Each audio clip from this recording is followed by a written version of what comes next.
First sum 1 plus 2.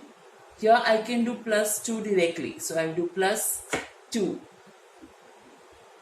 Now plus 3. Now I cannot do plus 3 directly over here because I have got only one bit. So I will go to the friend. Friend of 3 is 2. So I will do plus 5 minus 2.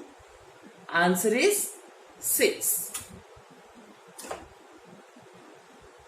Next sum 2 directly plus 3. Again I cannot do plus 3 here directly because I have got only 2 bits. So in this case I will go to the friend. Friend of 3 is 2. So plus 5 minus 2. Now plus 4. Now plus 4 I can do here directly. So I will do plus 4. Answer is 9.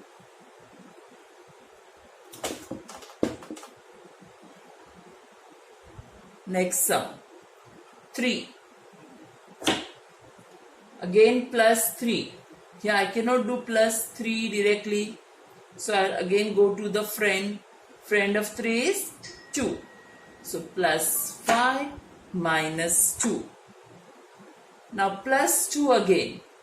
I can do plus 2 here directly because I have got beads over